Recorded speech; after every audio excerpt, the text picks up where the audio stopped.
Ladies and gentlemen, thank you once again for this lovely event. I didn't realize it was the National Dress in Blue Day. Even without knowing it, I picked a blue suit. I forgot, or I didn't take blue socks, unfortunately. But even without blue socks, let me start with a few topics. The European Union faces a big challenge. Evermore, we realize that the EU is not in the center of the world, but we still have ways to change it. The important thing is not only visions and plans, but also the capacity and capability to translate the plans into actions and results and outcomes. And all this is based and requires money. If we are not able to generate funds, financial funds, it will be difficult to translate the plans into actions. Let's see a comparison. 25 years, the European Union, together with a highly inspirational United States, was at a very comparable level on the global level. We held some 26% of the global economy and the United States 27%. 25 years later, the United States remain on the 26%, while the EU dropped to 15 to 16%. Those 25 years ago, China held 3%, while today it's on 16%.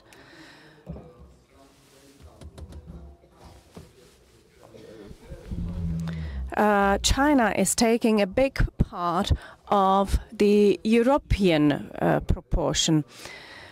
In order to realize how to change this and how to improve it, we need to analyze why the United States is still on the same level and what made China improve. In case of the US, there are several factors, but the most important is that the US always bet on markets, on the private sector, on companies, and they are not afraid to take bold steps. They understand that the private sector is the sector that generates profits, and they are not afraid to support startups, newly emerging companies, and they create a great environment for that. They have tools from capital market for that, of course, but the other thing is that they invest on large scale in new technologies. The new American administration says that the AI will be their strong sector in which they are going to invest. This is not anything new. We see that the US in the past invested approximately $70 billion in AI and related fields, and China at that time invested $15 billion and Europe $8 billion. If we look at top 50 most important or highest capitalization companies that are active in AI, then the majority of them are from the United States. Perhaps you will see some companies from France among them, and we will have, I think, an interesting discussion about that. As far as China is concerned, there was a major shift. The China moved from an economy that is based on cheap labor, and they transformed into an innovative economy. This is a major difference. Now China is focusing strongly on new technologies. They invest a lot in artificial intelligence, and we can see what impact it had on the markets just in the latest months. This is not by chance. We underestimated China, and at the moment there are 250,000 Chinese students in the US, over 100,000 in the EU, and also similar number in Great Britain, in Australia. And these students return to China in big numbers, and this has been happening for many years now, for almost a generation. And these people help to build a new knowledge-based economy, technology-based economy. They know perfectly foreign languages. They know Western approaches, and this means that China is catching up in fast pace. On the other hand, Europe is overregulated. It is reluctant to take bold steps, and we will have a discussion about whether we are not overregulating also the area of artificial intelligence. I think that you know that in France at an AI conference several weeks ago, the United States, Great Britain and Israel decided not to sign a joint declaration. We may discuss about what were the reasons why they rejected to sign, but one of the main arguments was that they had a feeling that it was overregulated, and if someone who is more advanced than us says that, then we should consider whether we are heading in the right direction. What are we going to do about that? I think that we should get inspiration from those that are better. We first need to understand in Europe that the US is doing better, and unfortunately even China is doing better. I'm not happy about that, but unless we recognize that as a fact, then we will not succeed. And we should also get inspired from the inspiration from the US. We should give control back to the companies. Now I'm over exaggerating. We should let the state decide less and give more powers to private entities, companies which have people, which have capital to invest, which are able to address risk, and they generate added value. The state, Europe, should only create an environment in which they can succeed, and they should not complicate that by overregulation. This is the basic idea.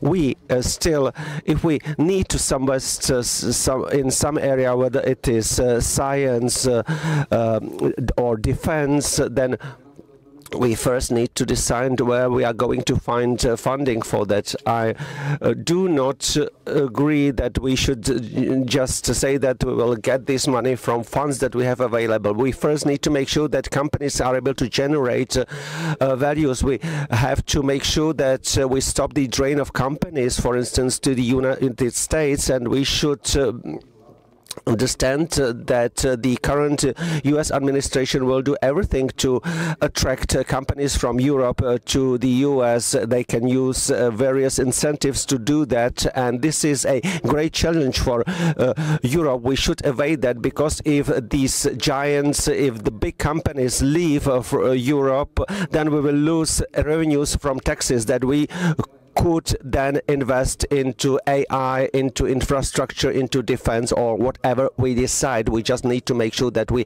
balance our investments. Even defense is related to new technologies. I think that everyone understands that AI, for instance, is also used for internal security and in defense industry. If we do not have these funds, if we do not have these revenues from the taxes, then we simply will not have enough to fund these developments.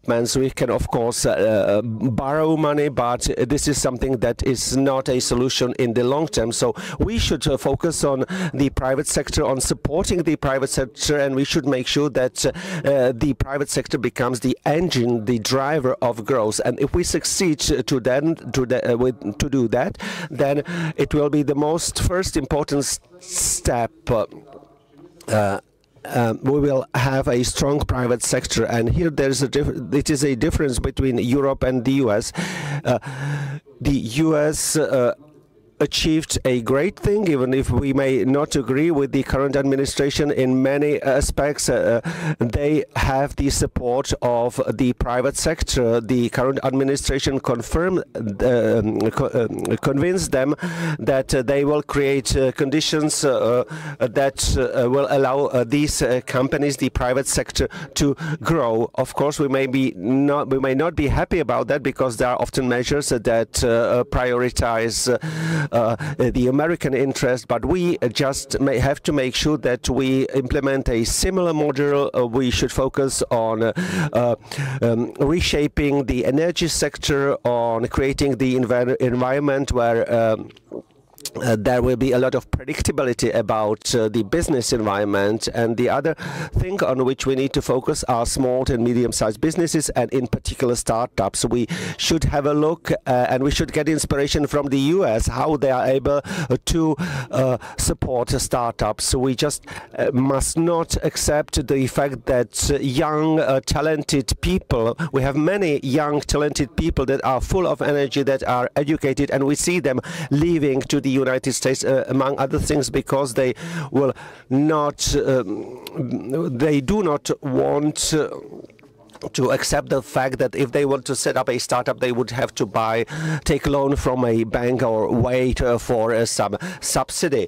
This is simply not practical for them. They go to the US because there are investors that are able and willing to invest into startups, that are willing to support promising projects, promising ideas and so these people do not need to take bank loans and take a risk of taking a loan. So this is another major change that we'll need to make in order to start up our economies. I discussed that with my Swedish colleague, and they have a model like that already implemented in Sweden. We need to make sure that we keep talents here.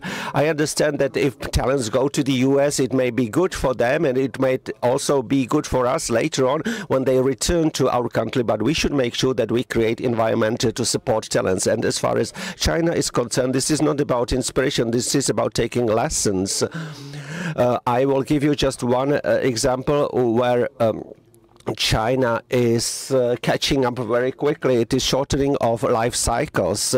Those of you who know something about this will probably know that the life cycle in the EU, in Europe, is extremely long. In China, they are successful in shortening life cycles. That means the phase of research, sales, and putting a product out of at the end of their product life, they are able to contract that period to only 4 years, while in Europe it is 8-year cycle. And we need to take lessons from that, because customers, of course, appreciate those who can offer shorter life cycles and are able to innovate extremely quickly. We may discuss about what are the reasons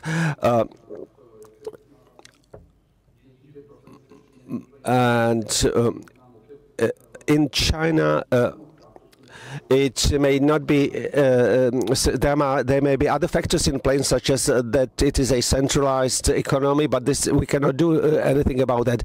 We need to make sure that we are able at least to keep the pace, and we should therefore focus on innovations and change some paradigms that we are currently using. So I will finish my speech by this.